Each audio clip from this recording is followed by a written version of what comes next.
আসসালামু আলাইকুম, launch travel বিথ আপনাকে স্বাগত। আজকে দেখাবো আমি তাসরিফ 3। দুটি লঞ্চের বদলে একটি লঞ্চ যাচ্ছে, মানে তাসরিফ 1-2 এর বদলে তাসরিফ 3 যাচ্ছে মনপুরে হাতিয়ার উদ্দেশ্যে। আজকে দেখাবো কেমন যাত্রী হলো তাসরিফ 3 লঞ্চে। তাসরিফ 3 লঞ্চের প্রবেশ পথ, নিচতলার ফ্রন্ট গেট।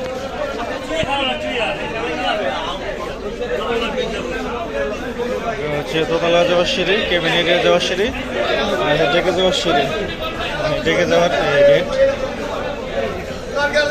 নিচতলার ডেক। একটি লঞ্চ থাকাতে চারপাশে প্রচুর মালামাল।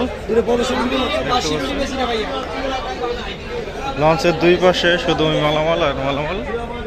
আর লঞ্চের আন্ডারগ্রাউন্ডে মানে নিচেও অনেক মালামাল আছে।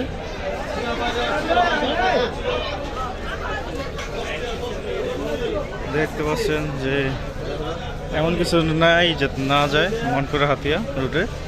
যাতে থাকে বেশি, মালামালের সংখ্যাই থাকে বেশি, কারণ গাড়ির পথ নেই ওখানে। এখন বাজে হলো 6:12, এখনো আরো মালামাল।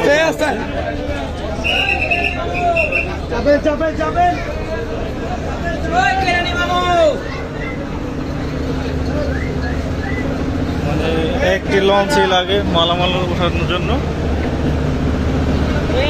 তাসরিফ 3 লঞ্চে দেখতে পাচ্ছেন হিউজ পরিমাণ মালামাল।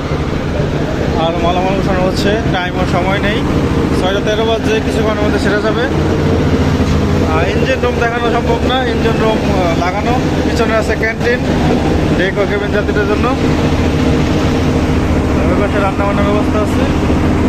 আর একবার পিছনে আছে ওয়াশরুম, ডেক যাত্রীদের জন্য। দেখতে পাচ্ছেন এখনো মালামাল তোলা হচ্ছে অনেক।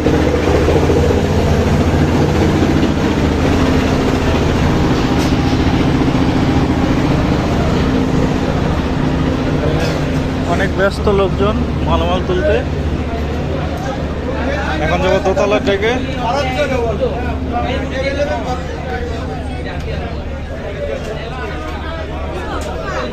যে যেভাবে পাচ্ছে মালামাল তুলতেছে হকাররা। দ্বিতীয়তলার যাওয়ার ডেক তো পুরো হাউসফুল থাকবো, যেহেতু একটি নৌযান। দেখতে পাচ্ছেন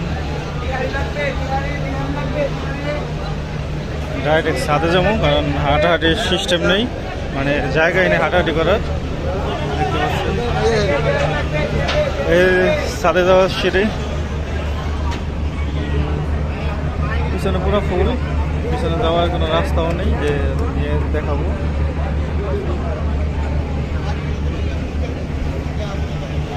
কেবিন অবশ্য সবগুলো ফুল হয়ে গেছে। ছাদেও অনেকে আরোহণ করছে জায়গা না পেয়ে। তো এই ছিল মনপুর হাতিয়ার রুটে তাসরিফ 3 কেমন যাত্রী হলো। পরবর্তীতে কোন রুটে ভিডিও চান অবশ্যই কমেন্ট করবেন। সো এতক্ষণ সাথে থাকার জন্য অসংখ্য ধন্যবাদ। ভিডিও ভালো লাগে অবশ্যই লাইক করুন, শেয়ার করবেন। চ্যানেল নতুন থাকলে সাবস্ক্রাইব করবেন।